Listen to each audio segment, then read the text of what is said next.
Okay, uh, this is a topic from genetics, paper CC10, sent for botany honors. The topic is molecular mapping, where we discuss about ISH and FISH.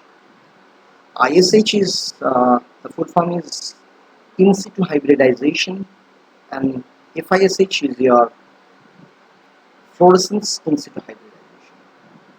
Before going to that, I just want to tell you we have already discussed about mapping, that is a chromosome mapping or gene mapping, that is a conventional mapping system. That is, you know, chromosomes which are present within the nucleus and that can be visualized properly during the cell division phases, and it is properly seen during the metaphase split. The existence of chromosome is very clearly seen during the metaphase split as it is condensed during that time. Now, chromosomes, all you know, this is just for introductory part. Chromosomes are rod-shaped filamentous bodies. It is clearly seen, I have told you, during the cell division phase. Now, the chromosomes are of different types, you know, and according to the shapes we told them it is metacentric chromosome when the centromere is in the central position, if it is submetacentric, or it may be acrocentric, or it may be heterocentric. These are the types of chromosomes according to the shape. There are different types of chromosomes. We can see, we can see the chromosome plate while we are working with the karyotypic work with even you do your in your practical classes, you have seen these chromosomes.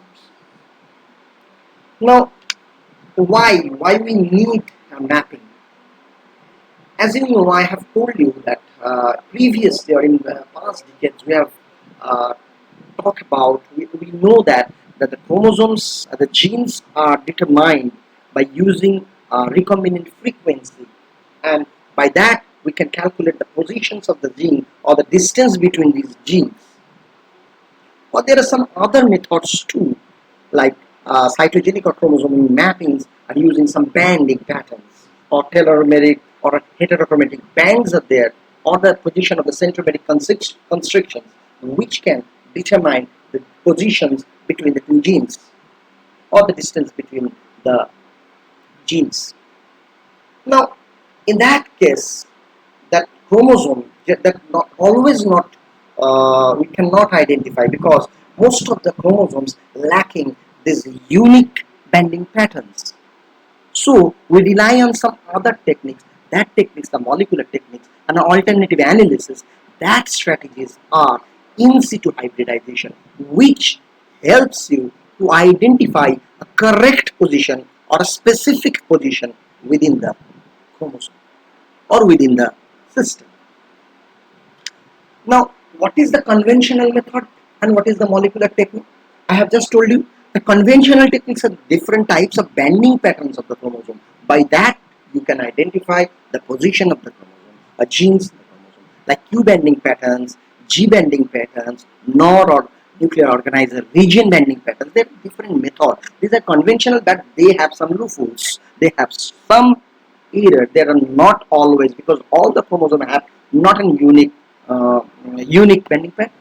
But in what is in molecular techniques? That molecular techniques is an in situ hybridization techniques. That is ISH, which we are reading or studying today.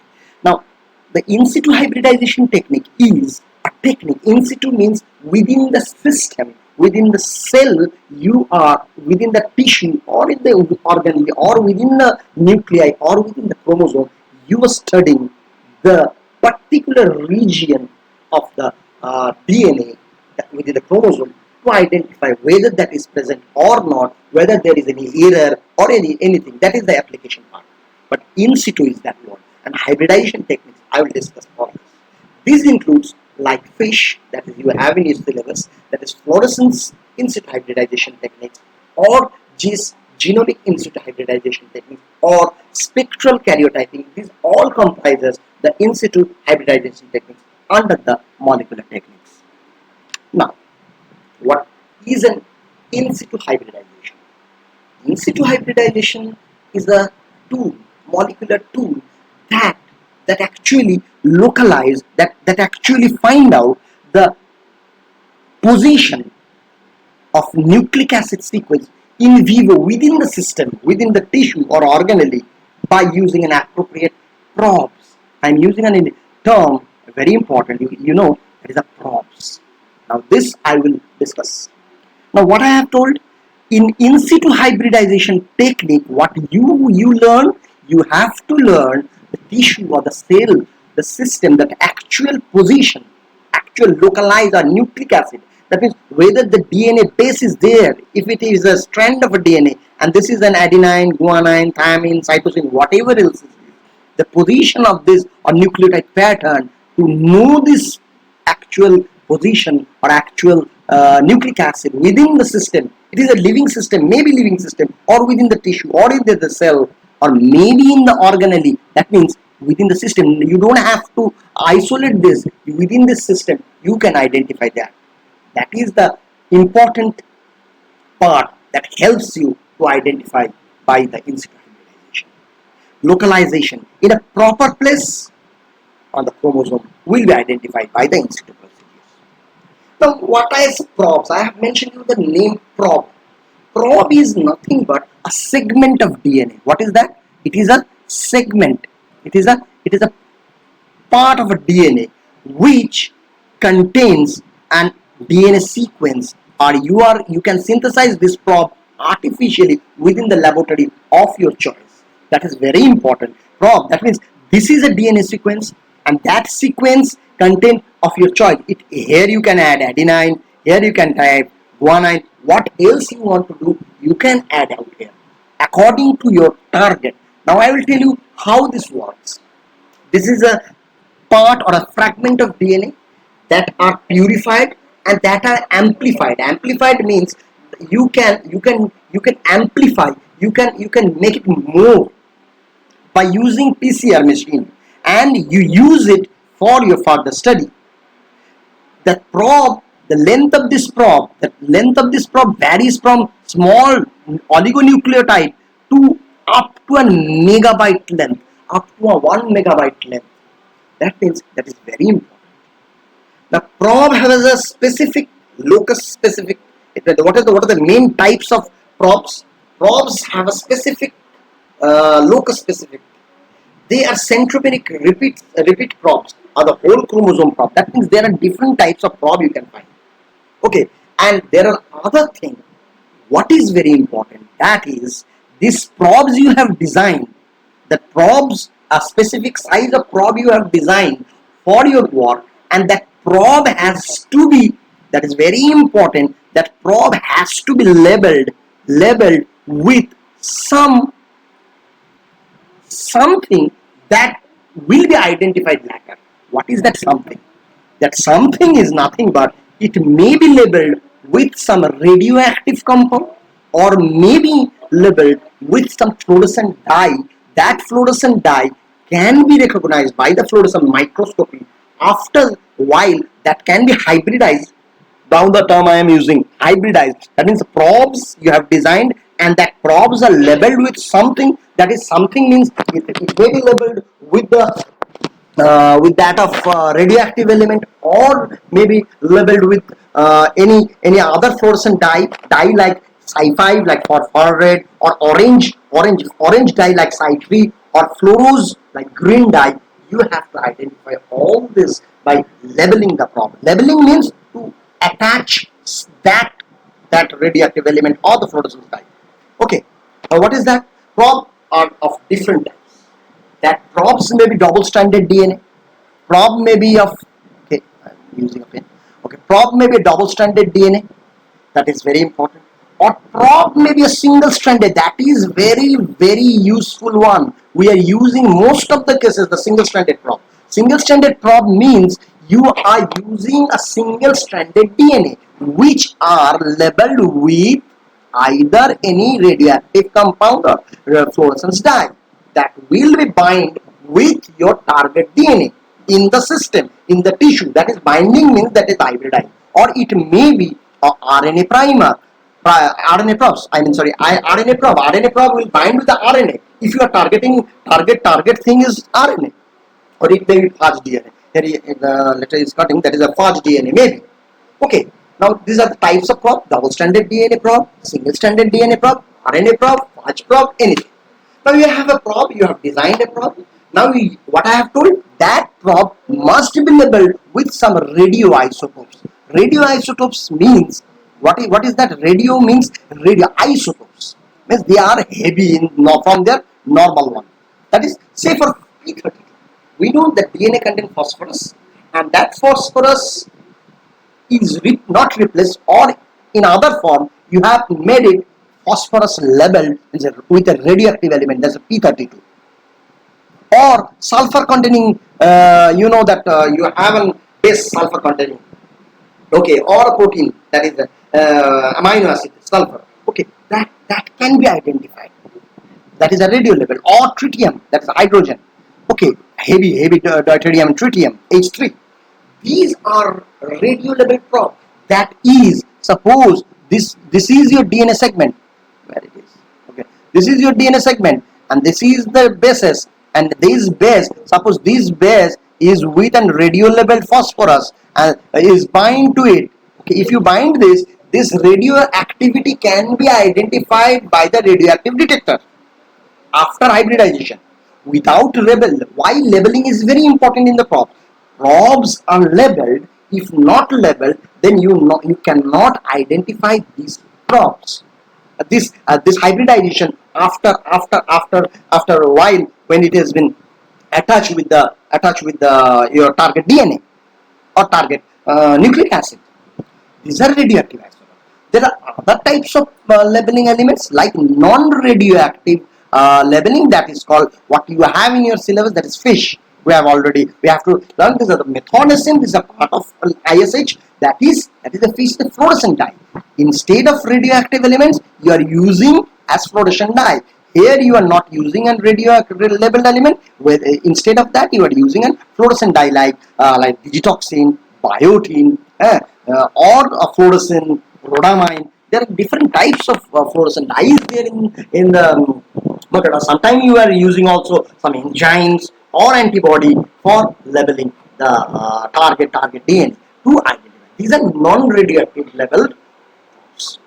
Okay, I think you understand the probes. Now, what are the procedure? How this total process takes place? It is very simple. What is it? Just you remember this steps.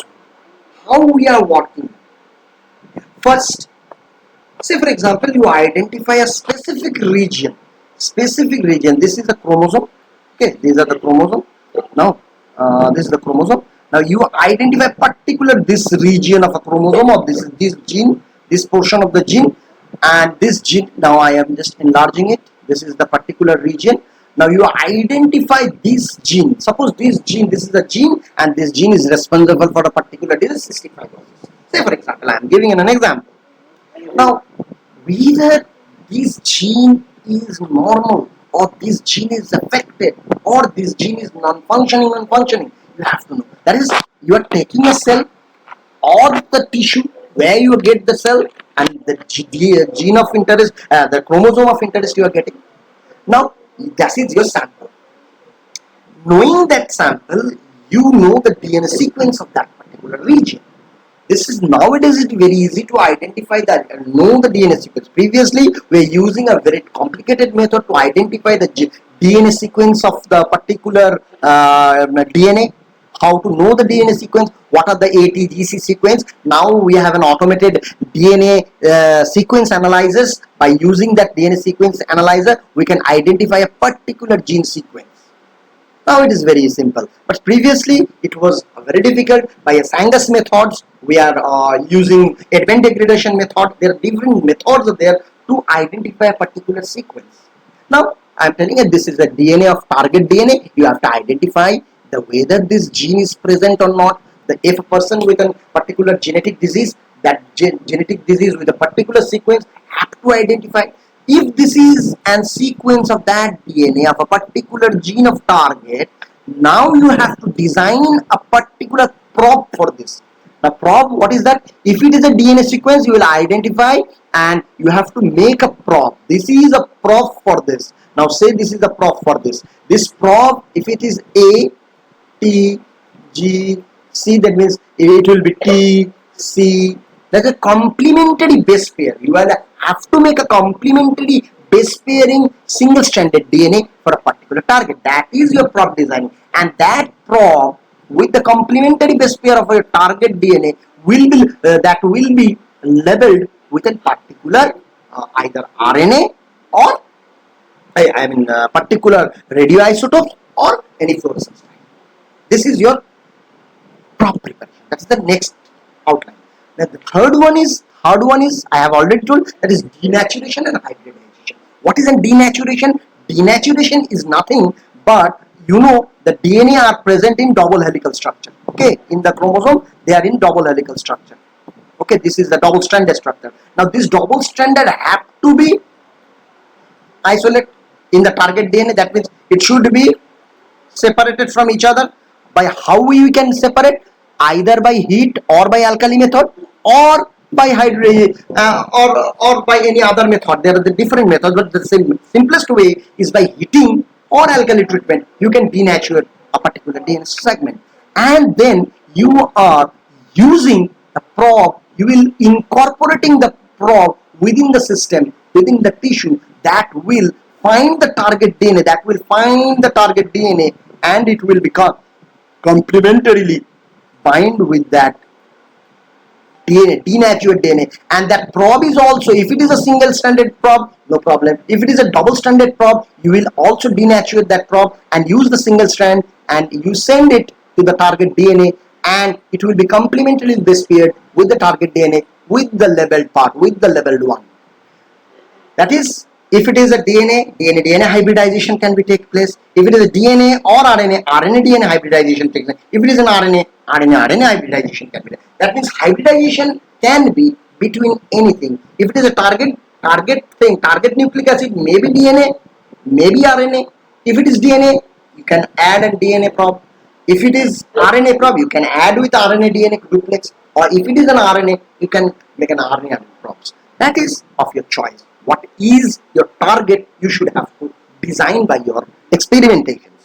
But finally what you will have to do after denaturation and hybridization, you have to detect whether the position of this, how to detect. There are two ways. I have told you, if it is a radio labeled, then you have to use a radio labeled detector. That is, this is you can see, this is your probe. This is, or you can take the sample and you can see with the fluorescent microscope, you can see whether the clear position that will be light, actually that will glow with the fluorescent light. That if the glowing part indicates yes, the probes are with the target DNA. That is your hybridization successful. If it is not glow, that indicates that the cell or target DNA is not there. That means we can say the cell or the tissue is free of any disease. This is I am giving an example for a disease identification or genetic disease. That if it is not glowing, that when fluorescence dyes are not showing any activity under fluorescence microscope, then we can say yes, this is not. If it is shows fluorescence activity, then yes, that the probe is there, which is bind or hybridized with the target DNA. Yes, the target DNA sequence is the sequence of any genetic